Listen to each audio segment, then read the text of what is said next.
So before I get started, I have two things for you. First, I wanted to say a very big thank you, and I think we all owe a big thank you to the TAs for getting those exams graded and back in your hands. Wasn't that awesome? They're sitting back in the back, so thank you, TAs, very much for your efforts. I haven't got a grade distribution posted yet. I just got the grades myself entered into the grade book late last night. But I can tell you it's an unusual exam in a couple of respects, one of which was the grade distribution. Grade distribution went from 0 to 100. I've never had an exam that had a range from 0 to 100. That was the range. Okay? The average was 62. It was lower than the first exam. I don't know the distribution at this point because I haven't had a chance to look at it. I will try to get that posted tonight along with the video for Monday's lecture. It's already on YouTube. It's just not linked yet. And I'll get today's video posted so you'll have all the weekend and all the 4-day weekend to not eat turkey and watch biochemistry instead, right? Dream on. So that's my second announcement also. So if any of you don't have Thanksgiving plans and would like to come over to my house, you're invited. So come over. Let me know. It's fun. If I do it, I've done it several years now, so if you want to come over, let me know. I can't handle 100, but if I have a few, I can handle a few. So that's cool. Let's see. So we are just about finally to finish up talking about glycolysis and gluconeogenesis, and then we're going to turn our attention to glycogen metabolism. And we're actually somewhat ahead of where we need to be, and that's good because there's a very good chance we're not going to meet on the last day of the term. That's not official yet, but that is my plan if we move at the rate that I think we're going to get through this material. So we'll see how we get going. All right. What I want to talk about is the last part of glycolysis gluconeogenesis is something that's really critical for us to understand that involves both of those pathways. So last time I alluded to the fact that it's possible to have both pathways going in different parts of the body. And that's really what the Cori cycle is all about. So the Cori cycle is a cycle that is very easy to understand, and it's pretty cool what's going on inside of your body. Okay? So here's what goes on. Let's imagine that you are out, and you're doing like I do in the morning. I go out for my morning jog. And I go out for my morning jog, and when you're exercising over a long enough period of time, you can use oxygen faster than your blood supply can deliver it. That means, as I noted last time, that you're going anaerobic. And when I go anaerobic, what happens? Well, in my muscle cells, which are using energy, my muscle cells are taking glucose, breaking it down to pyruvate, and when they run out of oxygen, they have to keep glycolysis going because that's a source of ATP, so they convert pyruvate into lactate. In doing so, they regenerate NAD so they can keep glycolysis going. Okay? Well, that lactate is of no use whatsoever to the muscle cell. It's a dead end. Lactate doesn't go to something else. All right? Well, the muscle cell has this accumulating lactate. Lactate is an acid for one. And by the way, accumulating acid inside of a cell is really bad. Okay? It's really bad. You accumulate too much, and the first thing that will happen is you will kill PFK. PFK is exquisitely sensitive to protons. PFK, of course, being the most important regulatory enzyme in glycolysis. So you kill PFK, you kill glycolysis. In fact, you kill any enzyme in a pathway, you kill the pathway. All right? So you don't want to acidify your cells. All right, so I've got this muscle cell. It's accumulating lactate. What the muscle cell says is, well, the heck with that. It kicks lactate out. So lactate leaves the muscle cell and travels into the bloodstream, which is the only option after something has left a cell. It travels in the bloodstream, and it hits the liver. The liver is not like the muscle cell. The liver has a pretty good supply of oxygen. Why? Well, it's close to the heart, it's close to the lungs, and the blood coming there is full of oxygen. So the liver has plenty of oxygen. The liver, consequently, has plenty of energy. And the liver, as we're going to see, both in this lecture and the next couple of lectures, plays a really, really critical role in helping us to balance our levels of carbohydrate. Okay? We'll see next term that it also helps us to balance our levels of cholesterol. And to a lesser extent, it helps us to balance our levels of fat. Liver is really, really critical. So the liver grabs a hold of this lactate and says, oh, well, I've got lactate and I've also got oxygen, okay, which means I've got plenty of NAD, so I could take some of my NAD and oxidize the lactate back to pyruvate to make NADH, because it's got plenty of NAD, right? And when it gets it back to pyruvate, the liver being one of the organs of the body, the primary organ of the body that can make glucose, goes through gluconeogenesis. So it takes that lactate, converts it to pyruvate, converts that pyruvate into glucose, and then it says, hey, I've got all this glucose, I don't need it, I don't want it, I dump it into the bloodstream. So now the blood goes up with glucose so that the muscle cells that are needing glucose can grab the glucose and continue the whole cycle. So the Cori cycle is a phenomenal cycle that's going on inside of our body where one organ is helping another organ to function. Okay? It's very simple, and that's basically how it works. Okay? Questions about that? Yes?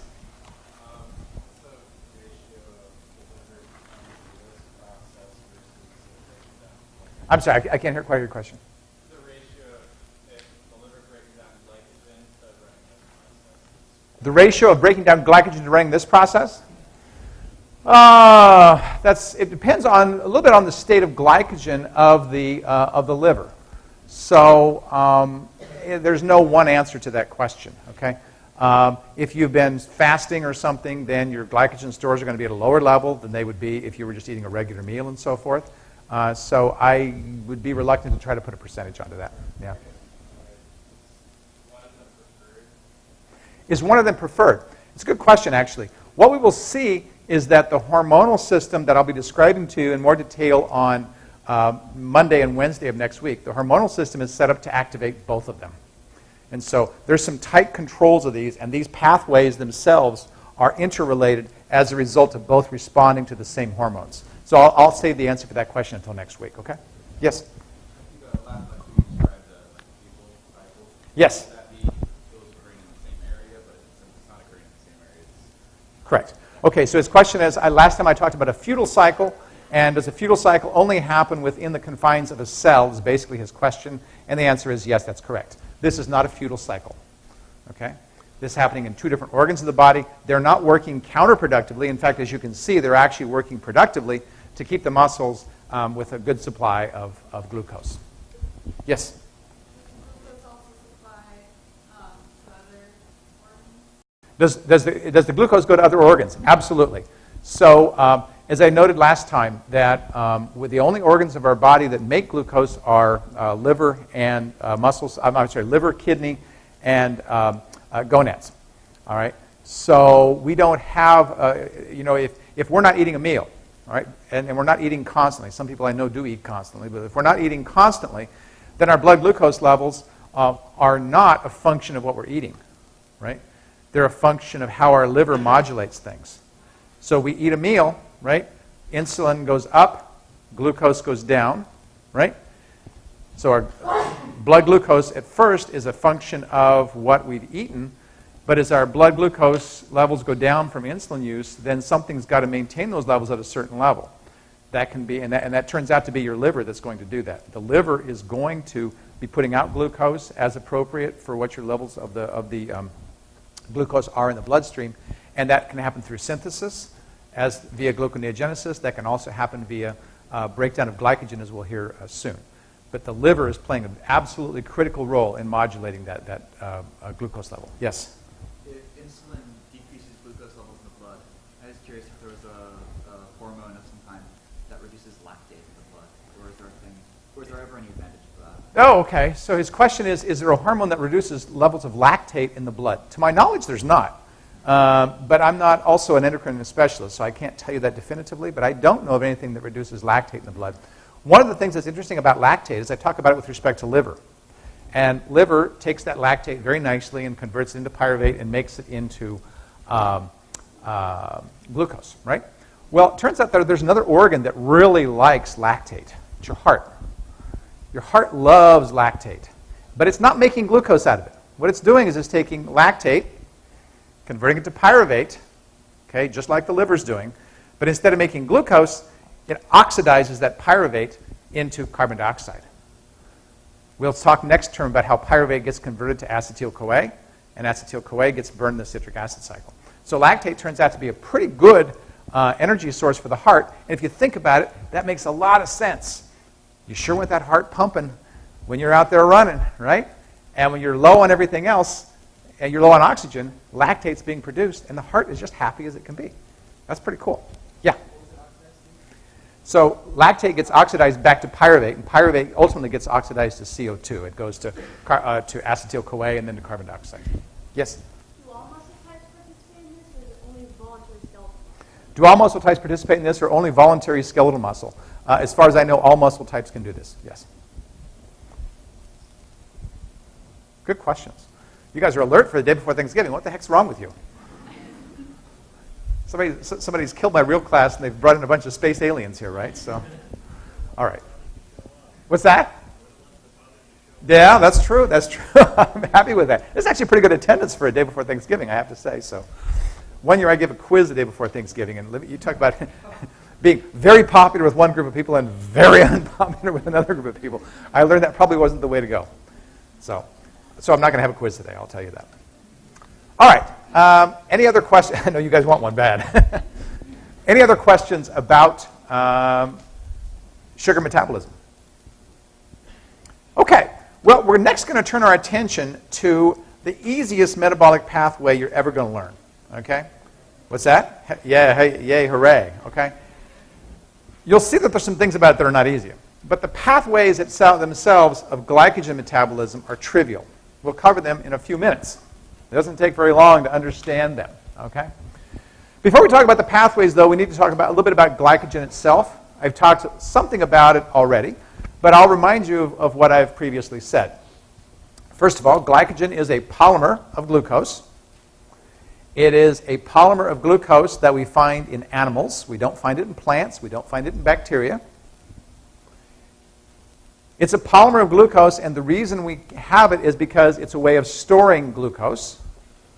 And since glucose is a poison, converting it into glycogen converts it from being a poison into something that's not a poison. So now we have this storage form of glucose that our cells have available to them. We primarily find glycogen in cells that need a fair amount of glucose. So these include the liver, which plays the role in modulating glucose levels in the bloodstream.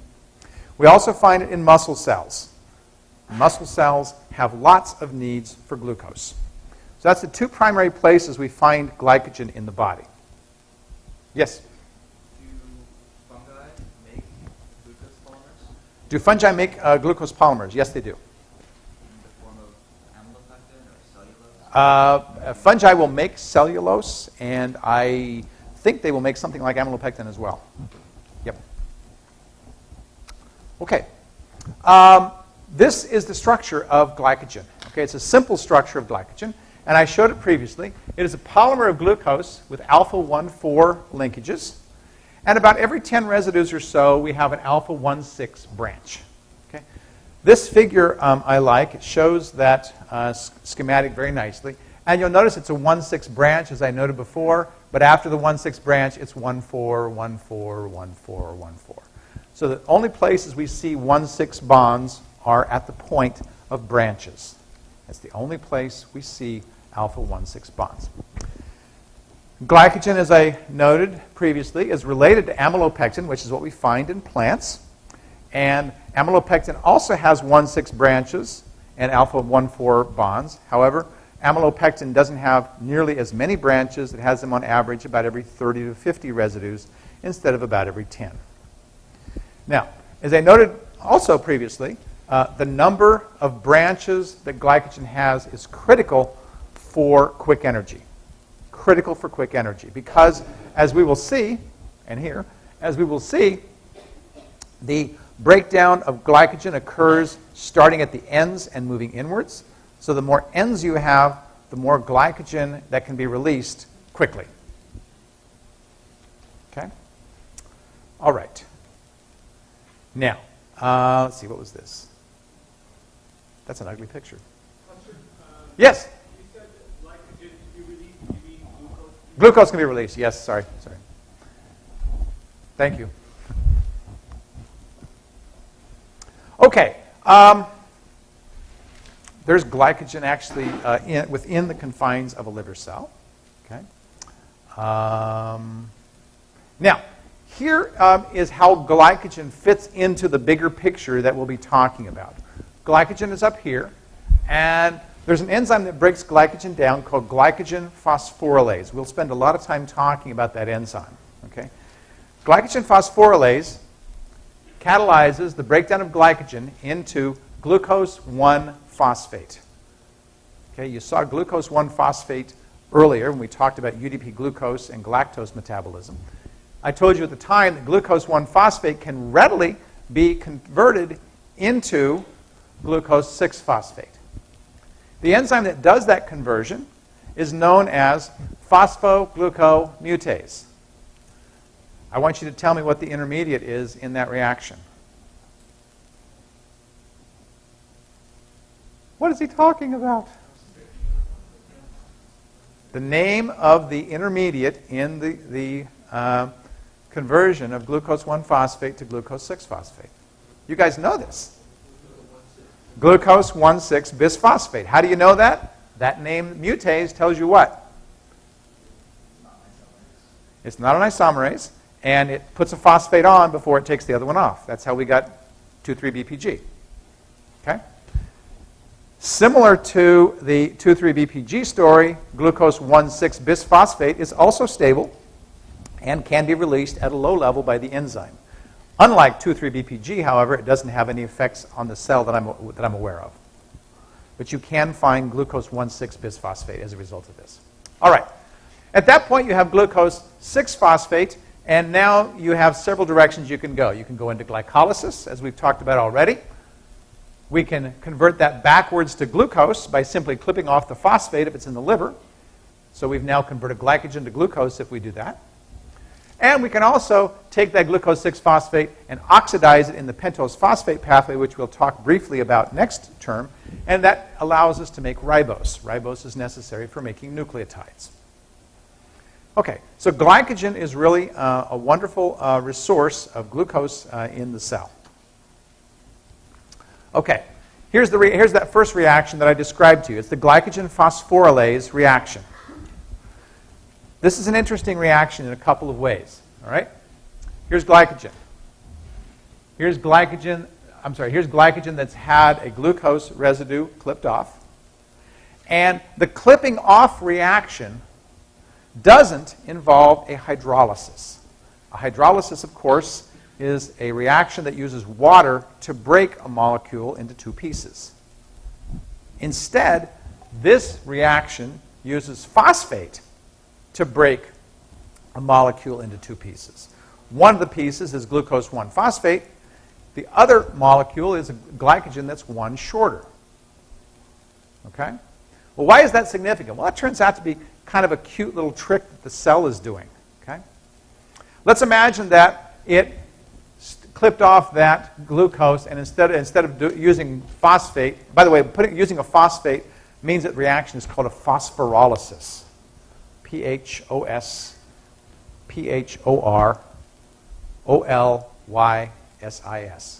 A phosphorylasis uses phosphate to do that breakage. What if we used water instead of phosphate? Would there be any consequences? Gesundheit. Would there be any consequences? Well, the only consequence that we would see would come when that glucose makes it to glycolysis, right? You may know what the consequence is?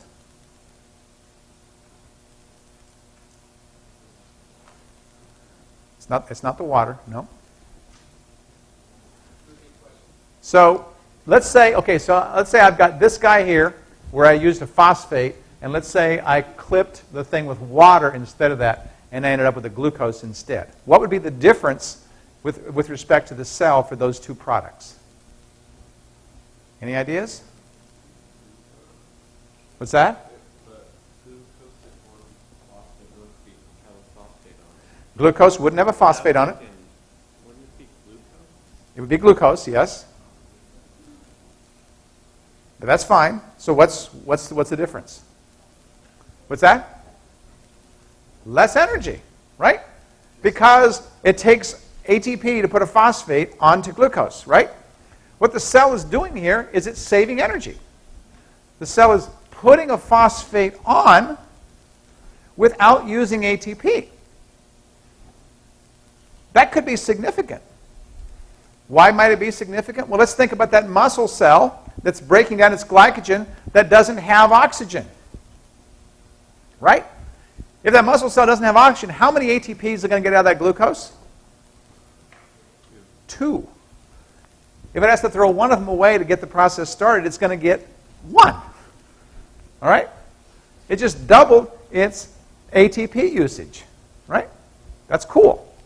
Now, this doesn't happen magically. This happens because there's enough energy in the alpha 1,4 bond that when it's cleaved, the phosphate goes on without additional energy. So this alpha 1,4 bond has some energy in it that it's donating to putting that phosphate on. We'll see the significance of that in just a little bit. What that noise is today. Okay, so the phosphorylasis helps to save the cell some energy. All right, so we've seen the first reaction of the breakdown of glycogen. Right? You've also seen, or you haven't seen, but I'll show you the reaction of the phosphoglucomutase. Glucose 1-phosphate goes to glucose 6-phosphate, and there's your intermediate. Okay? Fine and dandy. Are we done? Well, it turns out we're not quite done. It's not much more.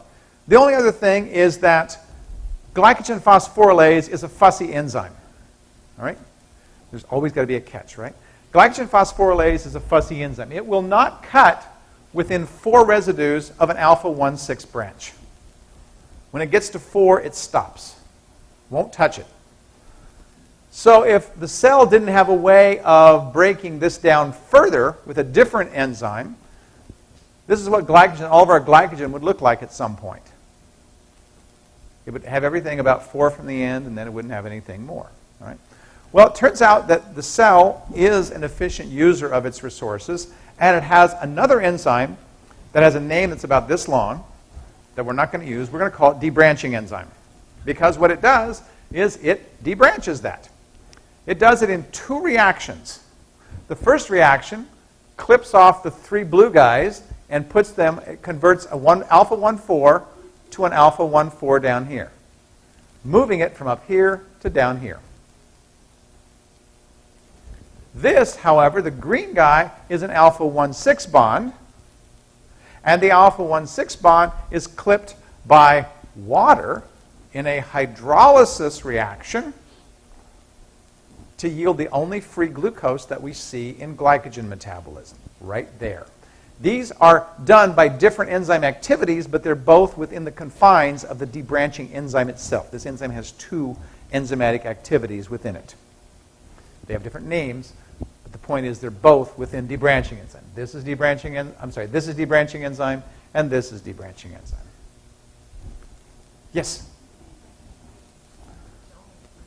Well, there's no phosphate on it. Right? Okay. Now, what does this tell you if you clip this one with water and you don't, first of all, what does it mean to say I go from here down to here? And second, why do I clip this with water? Any ideas? Why do I clip it with water?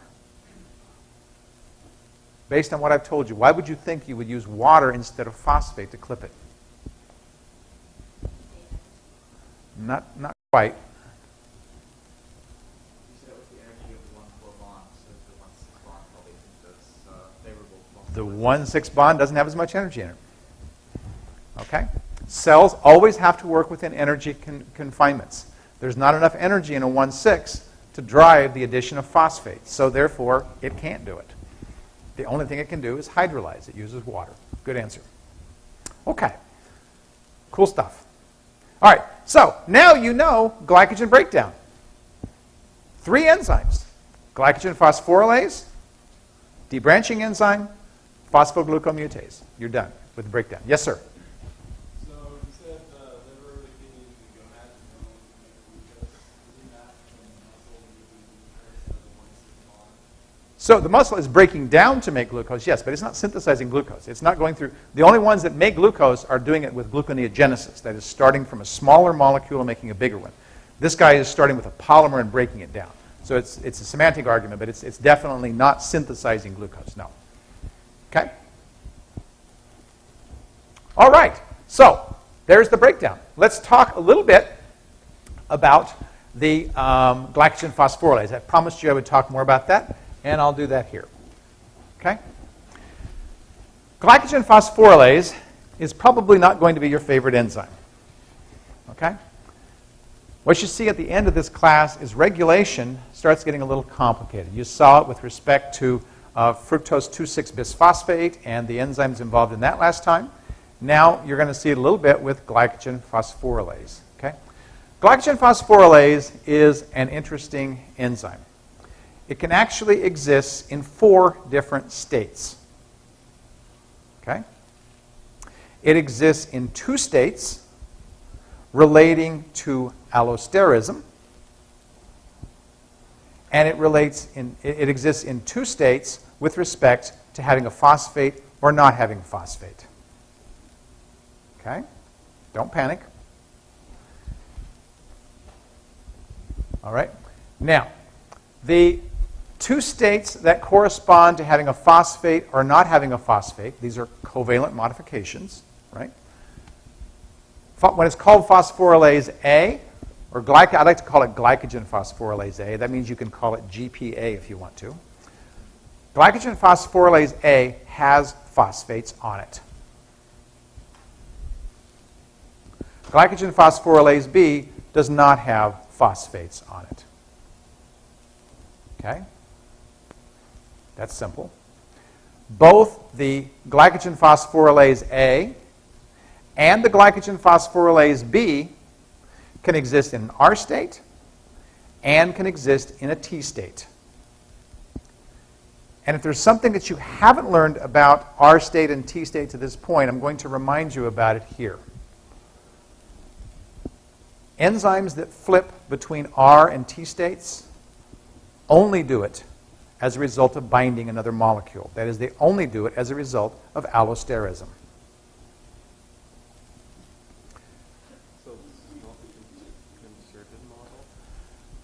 His question is, this is not the concerted model. This is a more complicated model than simple concerted versus sequential. Okay? Okay. Now, let's take a look at this in another way. Here are the 4 states. Here's glycogen phosphorylase B, no phosphate. Here's glycogen phosphorylase A with phosphate. The top ones are R state, the bottom ones are T state. Phosphorylase B in the R state, phosphorylase B in the T state. Phosphorylase A in the R state, phosphorylase A in the T state. Yes? Is there a difference in activity between the 2 R states? That's a good question. Yes and no. So let me get to that as I talk about more about the allosteric effectors. Okay. Okay. You see that this exists as a dimer. And I like to look at this figure and, again, think about it as simply as I can. All right? In going from left to right or right to left, I have either phosphorylation moving to the right, or I have dephosphorylation moving to the left. Okay? To make the A form, I've got to put phosphates on. To make the B form, I've got to take phosphates off. I hear sighs. The last day before Thanksgiving, and my God, he's going through this stuff. Okay? Yes, question? You're saying there's 4 states within the 2 states of phosphorylation and not. So these don't have anything to do with the 2 allosteric states. No, these have, your question is, it had nothing to do with the allosteric states. These have complete things to do with the allosteric states. R and T are allosteric states. Absolutely. The 4 states. There's not 4 other states. The 4 states that exist are what you see on the screen. All 4 of them. Okay? Now, so going left to right, right to left involves phosphorylation, dephosphorylation. All right? Going up and down involves binding different molecules. Okay? We'll see what that is in just a bit. Going up and down involves binding of different molecules. All right? And that's how R states and T states exist anyway. How did ATCase change into the R state? Well, it bound to ATP. How did it change into the T state? Well, it bound to CTP, right? So different molecules binding cause the enzyme to be in a different state. And that's exactly what happens with glycogen phosphorylase. All right, let's take a look at glycogen phosphorylase B.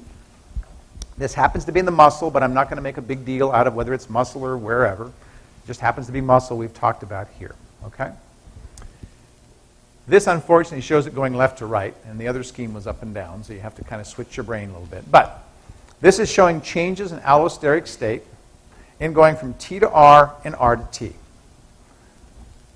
If the enzyme encounters ATP or glucose, that is 2 molecules, there's 2 sites, that's why you have the 2 there, or glucose 6-phosphate, it gets converted into the R state. Okay? I'm sorry, I'm doing the wrong way. Into the T state. If it binds onto AMP, it gets converted into the R state. I'll repeat that. Okay? ATP and glucose 6-phosphate convert the enzyme into the T state. AMP converts the enzyme into the R state. Now, let's go back and review our enzymes. R state more active or less active? It's more active. What's this enzyme do? Breaks down glycogen, right? Breaks down glycogen because the cell needs glucose and ATP ultimately, right? Okay, so cell is at a low energy state, right? If the cell is at a low energy state, it needs glucose, it wants to break down glycogen, look what happens. Low energy, AMP, anytime you see AMP, low energy means AMP. AMP converts this enzyme into the R state, bang. Allosteric conversions happen instantaneously. Instantaneously, all right?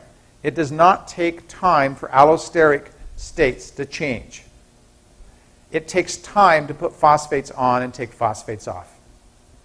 Okay? These things happen instantaneously as the cell is needing energy. That's really good and important if you're going off for a sprint. Okay? Conversely, if the cell is full of ATP, you rest from your sprint, you stop running, you do not want to continue breaking down your glycogen, and you want to stop it right now because these enzymes are very efficient, and if you don't stop it right now, you're going to break down an awful lot of glycogen that you don't want to break down. It's going to waste energy.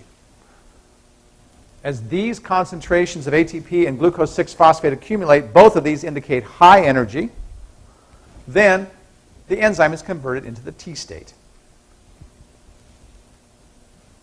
Okay. Make sense? Okay. If we look in the liver, okay, and we look at phosphorylase A, phosphorylase A, of course, is the form that has the phosphates on.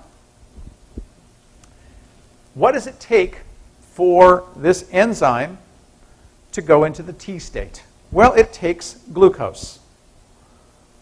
What is glucose an indicator of? Glucose. That's a trick question, okay? Glucose is an indicator of glucose because that's what we're concerned with here. If we have too much glucose and glucose is a poison, do we want to continue breaking down our glycogen? That would be rather dumb, wouldn't it? Okay? Enzyme converts to the T state, shutting down glycogen breakdown. What converts it into the R state? Nothing. If there's no glucose present, this enzyme will automatically flip into the R state. The only thing that makes it go into the T state is glucose itself. Yes? Okay. Good question. Does there need to be an allosteric binding to change states? There does. So either the binding or the lack of binding is doing that, right? To clarify, so this whole thing, like when you have epinephrine binding, it basically stimulates this process? Okay. So so he's asking about the hormonal overlay of this, and I'm going to come back to that, Omar, because that's another bigger topic that I'm going to talk about in a bit. Yes? The first diagram you had with all four of them, it showed that one, the certain states more favorable than the other, but it all depends on pregnancy. It all depends on, and so those are not preference, those are more like time or average condition in the body. But good question, yeah. Okay? So, this is it. So, it's for this reason a lot of people refer to the R state of glycogen phosphorylase A as being the most active, because it's pretty easy to flip into this form. Cells tend not to have a lot of glucose laying around because glucose is a poison. Okay? So when we think about this, all right, we realize that if cells are in this state right here, okay, that is, that they don't have a lot of glucose lying around, and they're not doing very much, they don't want to have too much of this enzyme sitting here breaking a lot of glycogen down, which means they have to start thinking about taking phosphates off and making glycogen phosphorylase B. Okay? All right. Well, let's get to the topic that Omar started to ask me about, which is the regulation of the enzyme with respect to hormones. This is one step removed from the hormones, but I'm almost there. All right? What enzyme catalyzes the phosphorylation of glycogen phosphorylase B to make glycogen phosphorylase A? All right? The answer is there's an enzyme called glycogen phosphorylase kinase. Okay? Glycogen phosphorylase kinase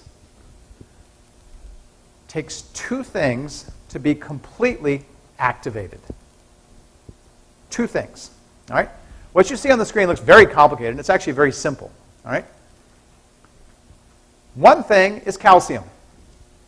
And it's calcium in the form of calmodulin.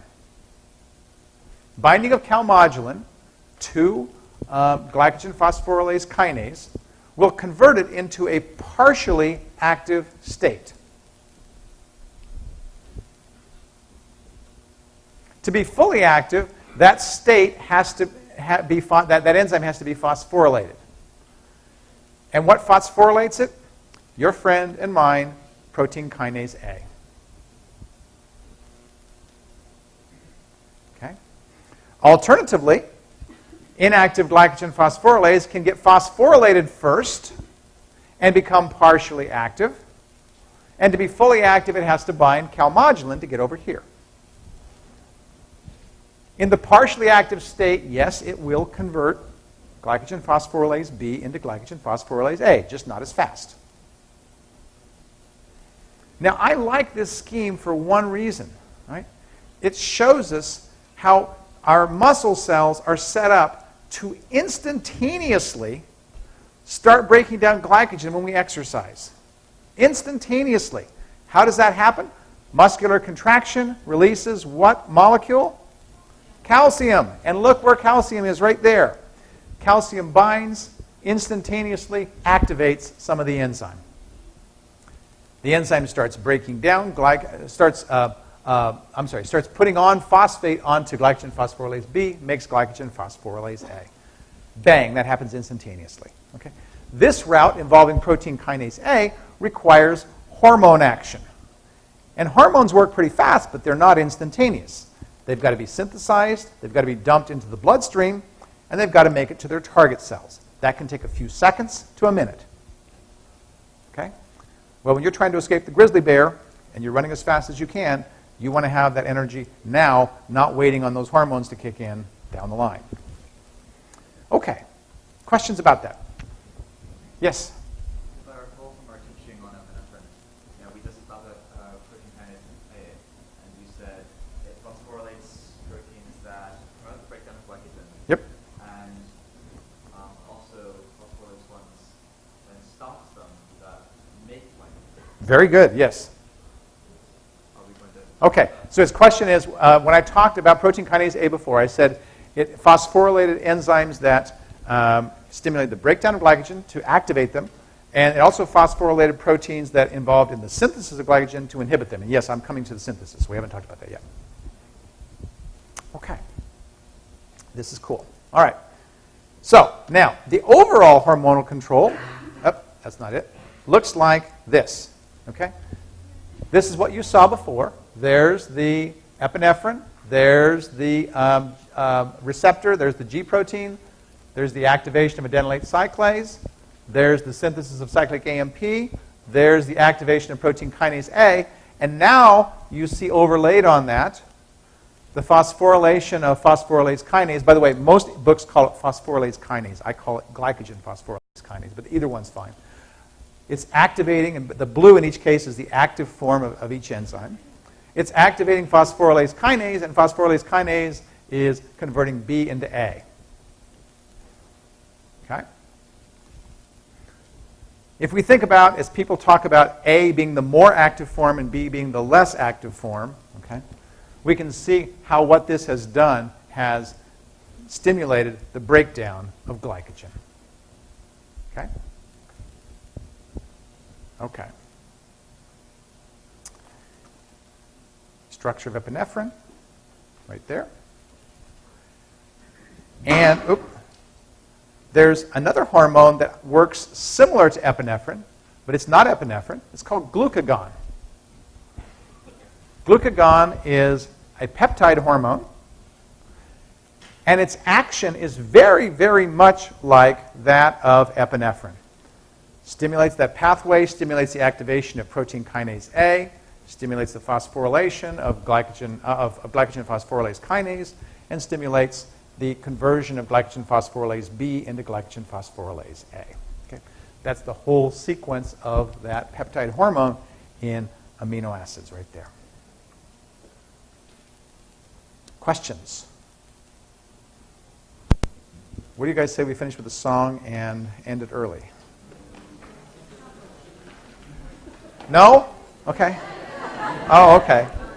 You got to sing loud, though. This is a hard song to sing. It's one I've never sung in front of class before, so it's a brand new song. It's called In My Liver. If I am missing meals on busy days, that's when my body steals glucose away from my liver. It starts with glucagon.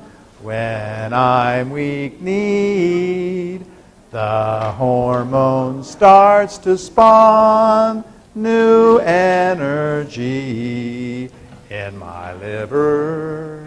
The signaling acts rapidly. CAMPs fire up kinase.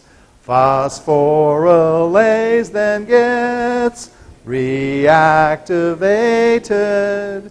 So glycogen begets glucose phosphated in my liver. Then in the last step here, a phosphatase makes phosphate disappear with no delays in my liver. All right, that wasn't too bad. See you guys. Have a happy